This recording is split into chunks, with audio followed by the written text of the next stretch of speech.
विश्व पर्यावरण दिवस पर सीएम धामी ने किया वृक्षारोपण। वन मंत्री सुबोध उनियाल भी रहे मौजूद। पर्यावरण संरक्षण का दिया सीएम ने संदेश।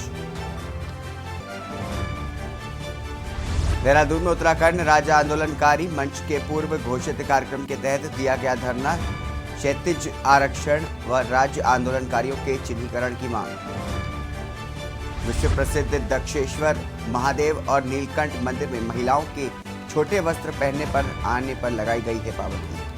श्री पंचायती महानिर्वाणी अखाड़े द्वारा लिया गया फैसला। जोशीमठ के हेमकुंड यात्रा मार्ग पर हिमस्खलन की चपेट में आकर के दबे 6 यात्री। रेस्क्यू करके 5 यात्रियों को बचाया गया। एक महिला यात्री की हुई मौत।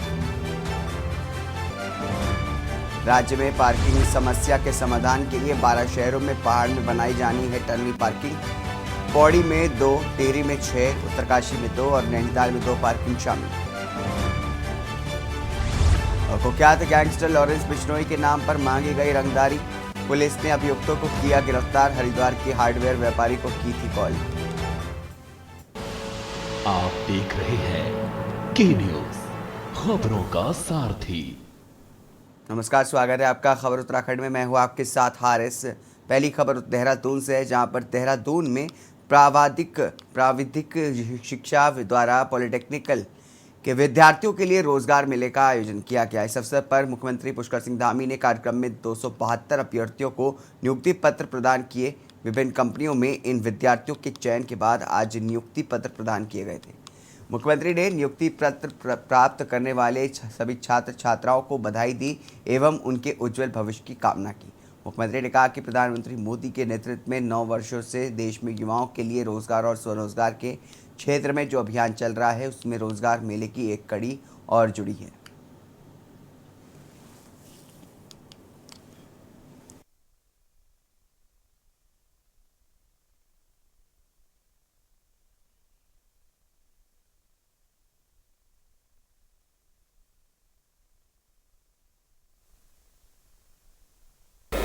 संकल्प कि अगले 1 साल के अंदर 10 लाख लोगों को रोजगार दिया जाएगा।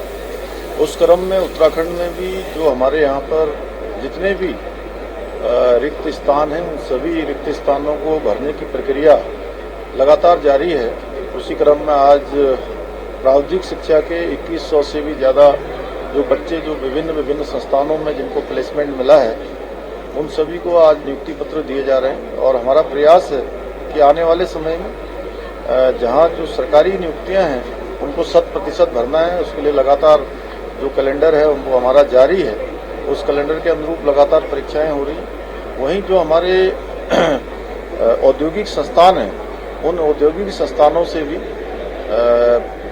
एक म्यूचुअल अंडरस्टैंडिंग के तहत जितने भी हमारे यहाँ पर प्राविधिक शिक्षा के, तकनीकी शिक्षा के जो संस्थान हैं, उन संस्थानों के छात्र जो अपनी पढ़ाई पूरी कर लेते हैं, उनका प्लेसमेंट उनके कैंपस के आधार पर और ऐसे रोजगार मेलों के माध्यम से हो, उसके लिए और भी जो आगे प्रक्रिया है उसको भी हम आगे बढ़ाएंगे। और हमारा प्रयास है कि जो हमारे छात्र एवं छात्राएं जिन्होंने अपनी शिक्षा किसी भी क्षेत्र में पूरी कर ली है, अपना ट्रेनिंग पूरा कर लिया है, उन सभी को रोजगार मिले। उसके लिए जो भी प्रयास सरकार की तरफ से करने होंगे वो करेंगे। और निकट भविष्य में रोजगार को लेकर नई रोजगार की नीति भी हम सर्जित करने पर विचार करेंगे। खबर हल्द्वानी से है, जहां पर भाजपा की राष्ट्रीय उपाध्यक्ष और उत्तराखंड की सह प्रभारी रेखा वर्मा और केंद्रीय रक्षा मंत्री राज्य मंत्री अजय भट्ट पहुंचे। जहां पर पत्रकार वार्ता के दौरान उन्होंने भाजपा के महाजनसंपर्क अभियान के बारे में जानकारी दी और पीएम नरेंद्र मोदी के नेतृत्व में केंद्र सरकार को 9 साल पूरे होने पर उपलब्धियों की गिनाई। उन्होंने कहा कि जहां जनसंपर्क अभियान में भाजपा का प्रत्येक कार्यकर्ता डोर टू डोर संपर्क करेगा, वहीं इस दौरान सह प्रभारी रेखा वर्मा से जब पूछा गया कि 2000 के नोट बंद करने का फैसला सरकार द्वारा क्यों लिया गया, तो वे हंसने लगी और सवाल को टालने की कोशिश करने लगी। और मीडिया के सामने वो केवल इतना कहकर के बच निकली कि ये फैसला सरकार द्वारा कुछ सोच समझ कर ही लिया गया होगा, इसका फायदा ही होगा और दूरगामी परिणाम सामने आएंगे।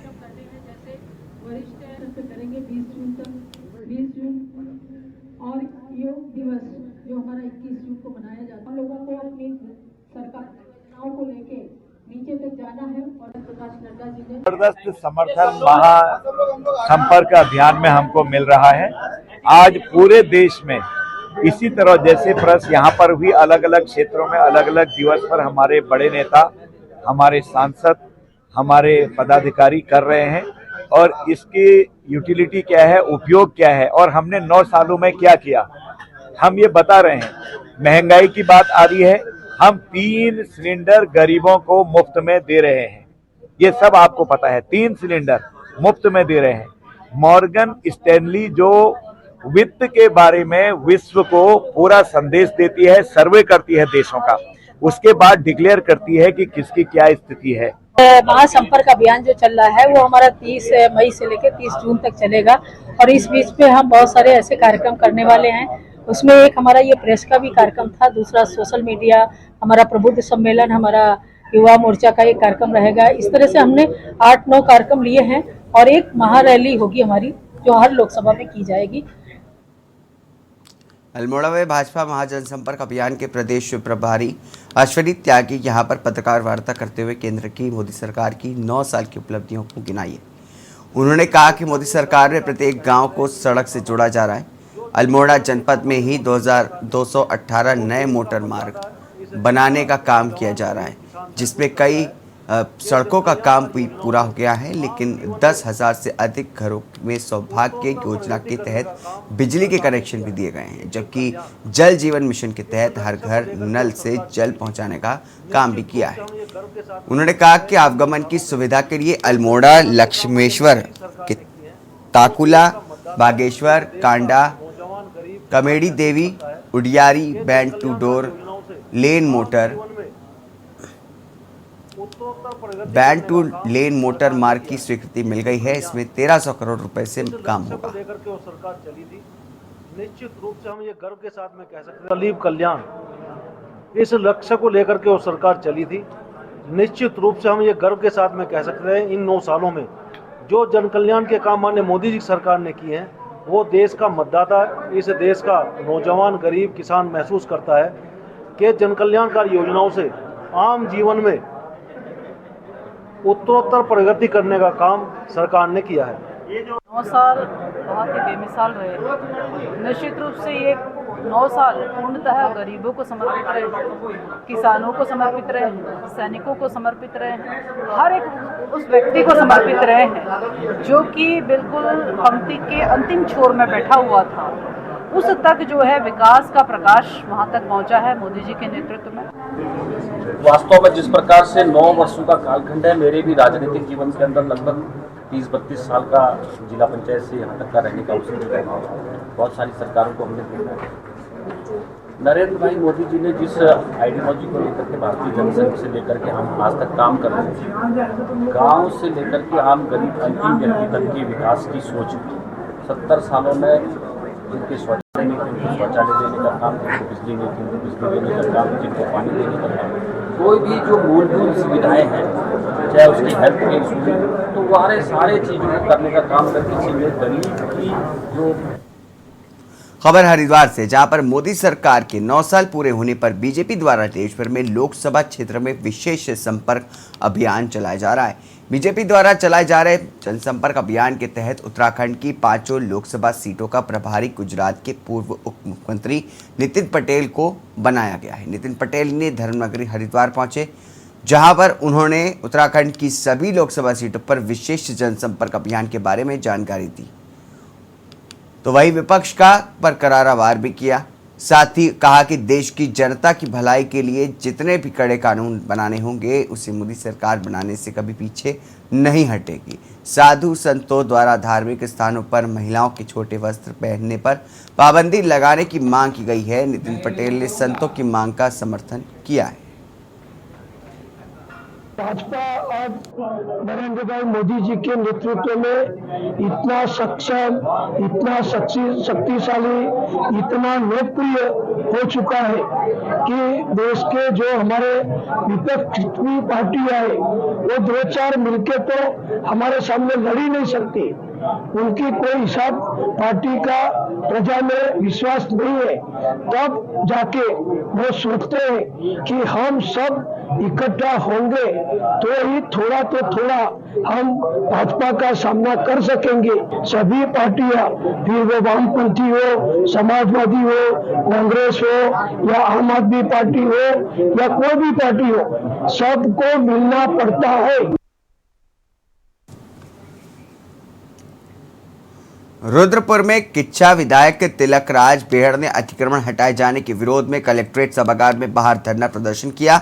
इस दौरान बेहड़ के साथ ही सैकड़ों की संख्या में लोग किच्छा समेत अन्य स्थानों से धरने पर बैठे। धरना प्रदर्शन में लोगों ने सरकार के खिलाफ जमकर के नारेबाजी करते हुए अभियान को रोके जाने की मांग की, साथ ही अब तक हटाए गए लोगों को बसाने की मांग की। मांग पूरी नहीं करने पर उग्र आंदोलन की चेतावनी भी दी। आपको बता दें कि धरना प्रदर्शन के दौरान किच्छा विधायक तिलक राज बेहड़ ने धामी सरकार पर तंज कसते हुए उन्होंने कहा कि भाजपाई अधूरा नारा लगाते हैं, अटल जी ने बनाया है, मोदी जी संवारेंगे, लेकिन आगे नहीं बताते कि धामी जी उजाड़ेंगे। अतिक्रमण टूटने वाले दिन वो ब्रह्म भोज करके निकल जाते हैं। साथ ही अब तक अतिक्रमण के नाम पर हटाए गए लोगों को विस्थापित किया जाए। इस दौरान पूर्व पालिका अध्यक्ष मीना शर्मा, जगदीश तनेजा, संजय जुनेजा, सुमित्र भुल्लर, दर्शन कोहली, सुभाष बेहड़, विक्रमजीत सिंह, भूपेंद्र चौधरी समेत कई लोग मौजूद रहे।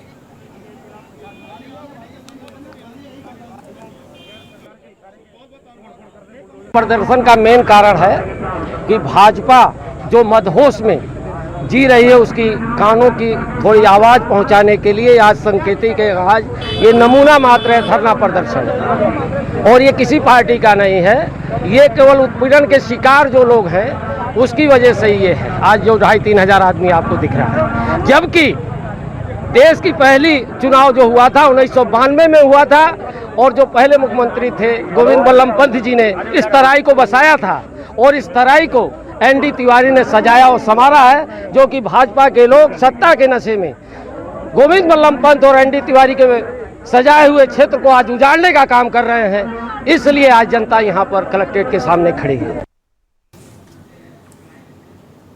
भारतीय किसान यूनियन रोड के राष्ट्रीय अध्यक्ष चौधरी पदम सिंह रोड के नेतृत्व में सैकड़ों किसानों ने बोट क्लब स्थित डीजीएम कार्यालय का घेराव किया। इस अवसर पर अधीक्षण अभियंता का घेराव करके किसानों की विद्युत समस्याओं का 15 जून तक हल नहीं किया गया तो भारी संख्या में किसानों को लेकर के कार्यालय पर धरना प्रदर्शन करके अधिकारियों का घेराव किया जाएगा। वहीं भाकियू रोड के राष्ट्रीय अध्यक्ष पदम सिंह रोड ने कहा कि किसानों का बड़े स्तर पर शोषण किया जा रहा है। किसानों के द्वारा बिजली के बिल का भुगतान किए जाने के बाद भी उन्हें विद्युत विभाग की तरफ से सुविधाएं नहीं मिल पा रही हैं।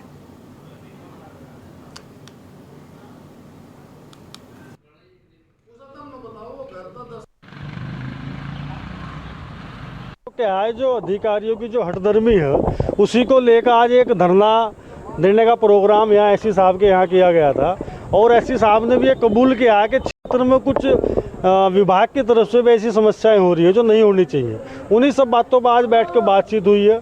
जो हमारे गरीब मजदूर किसानों के जो मुद्दे थे आज उन पर बात हुई है, बहुत विस्तार पूर्वक चर्चा हुई है। तो 15 तारीख तक का इन्होंने हमें टाइम दिया है कि 15 तारीख तक सारी समस्याओं का समाधान करवा दिया जाएगा, और नहीं तो 16 तारीख को यहाँ पर धरना शुरू हो जाएगा हमारा, और वो अनिश्चितकालीन धरना होगा। इसके यहाँ से जो पहुँचे आज किसान यहाँ, तो मैं देखा क्षेत्र में बिजली की बहुत बड़ी समस्या हो रही है। कहीं तो तार लटक रहे, कहीं खंभे टूट गए, कहीं ट्रांसफार्मर फूक गए, एक छापे के नाम पर जो लूट हो रही है, इसके बारे में विशेष करके हमने कहा है इनके एसडीओ खुद कबूल करे कि हम घर में नहीं घुसे। भाई तुम घर में नहीं घुसे तो तुम्हें किकर पता लग गया एसी चल रहा है भीतर या हीटर चल रहा है। अगले अंदाज तो भर दिया, अंदाजा क्या मतलब है, अगला को तो नुकसान होगा, 2-2 लाख के तुम जुर्माने भर रहे, यो हम देने के नहीं और आगे या हठधर्मी चलने के नहीं। अभी हाल ही में महानिर्माणी अखाड़े के अंतर्गत आने वाले 3 मंदिरों में छोटे कपड़े पहन करके आने पर रोक लगाने का फैसला मंदिर के मुख्य महंत रविंद्रपुरी द्वारा लिया गया है, और उन्होंने लोगों से अपील की है कि लोग छोटे कपड़े पहन करके मंदिरों में ना आएं। महंत रविंद्रपुरी की इस पहल का हरिद्वार के अन्य साधु संतों ने भी समर्थन किया है। शांभवी धाम के पीठाधीश्वर स्वामी आनंद स्वरूप और बड़ा अखाड़ा के महामंडलेश्वर स्वामी रूपेंद्र प्रकाश ने इस पहल का स्वागत किया है और कहा है कि हरिद्वार ही नहीं पूरे उत्तराखंड के मंदिरों में ड्रेस कोड लागू होना चाहिए। देखिए हमारी खास रिपोर्ट।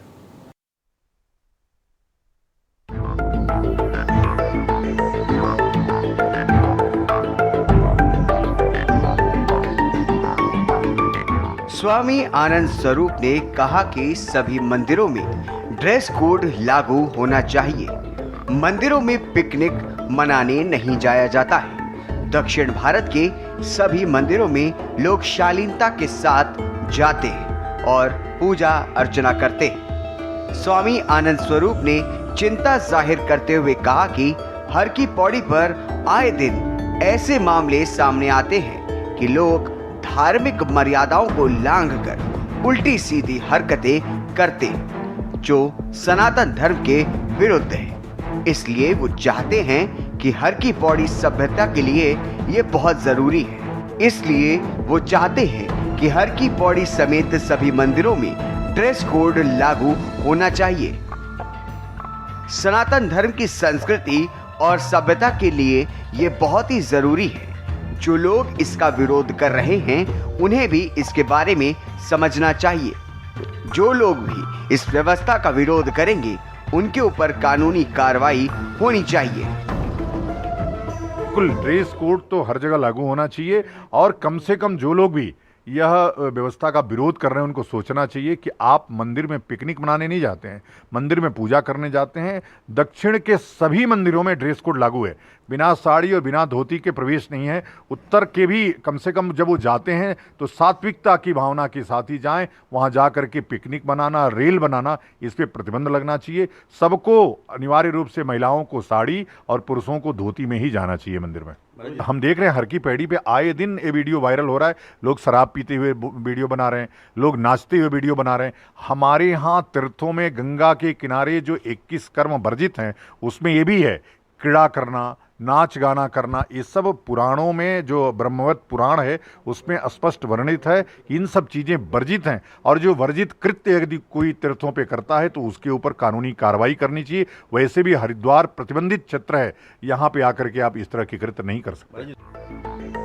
श्री पंचायती अखाड़ा बड़ा उदासीन के महामंडलेश्वर स्वामी रूपेंद्र प्रकाश ने कहा कि मंदिरों में मर्यादित कपड़े पहनकर ही जाना चाहिए।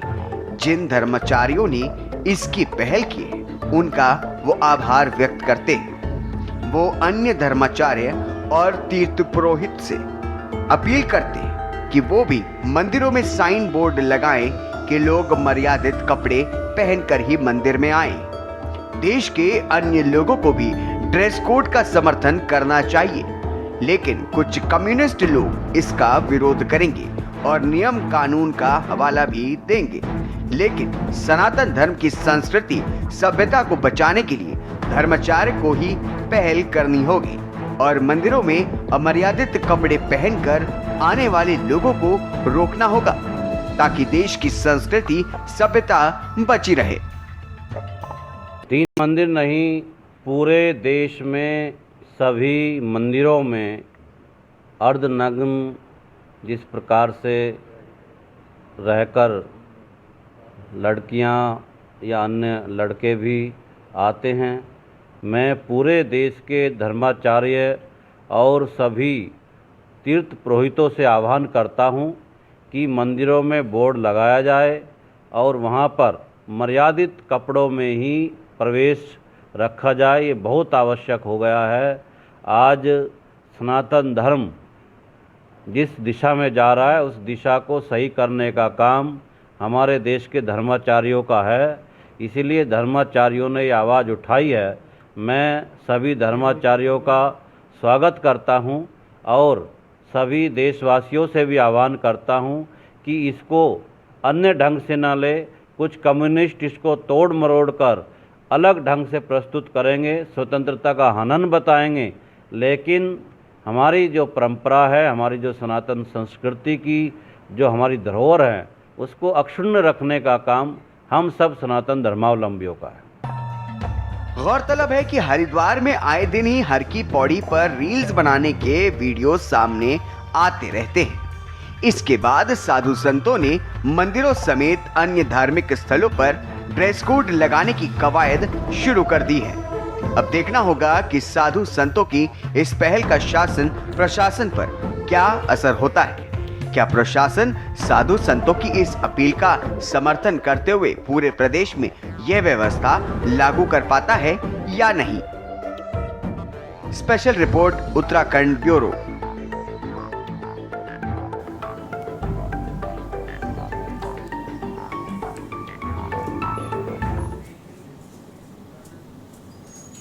रुकेंगे एक छोटे से ब्रेक के लिए। ब्रेक के बाद जल्द हाजिर होंगे।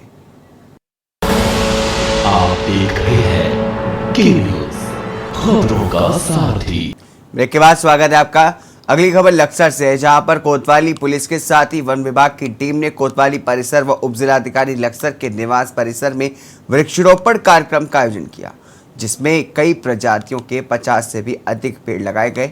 वहीं लक्सर सीओ मनोज ठाकुर ने बताया कि वृक्षों के बिना जीवन की कल्पना भी नहीं की जा सकती। धरती को हरा भरा रखने के लिए सभी को मिलजुल करके प्रयास करने होंगे और अधिक से अधिक संख्या में पेड़ लगाने की अपील की गई।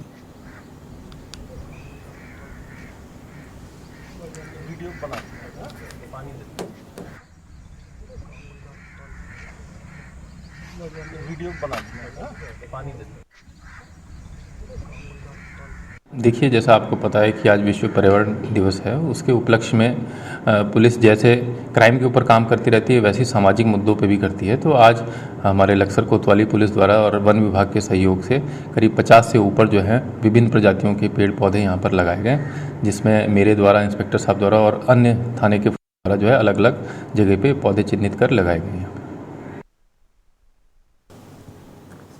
वहीं नैनीताल में विश्व पर्यावरण दिवस के अवसर पर नगरपालिका व संत निरंकारी चैरिटेबल फाउंडेशन द्वारा शहर के विभिन्न स्थानों पर सफाई अभियान चलाए गए और प्लास्टिक के इस्तेमाल न करने के प्रति जागरूकता फैलाई गई, जिसके तहत विभिन्न स्थानों पर नुक्कड़ नाटक प्रस्तुत किए गए। सफाई में स्कूली बच्चों से लेकर के बुजुर्गों तक ने हिस्सा लिया। इसके साथ ही नैनीताल में अलग अलग स्थानों पर सफाई अभियान चलाया गया, जिसमें वन विभाग ने शिप्रा नदी को साफ किया। तो वहीं पर्यावरण दिवस के मौके पर स्कूल कॉलेजों में भी ऐसे ही आयोजन देखने को मिले। पालिका ने पर्यटकों से भी अपील की है कि वो नैनीताल शहर को स्वच्छ और साफ रखें।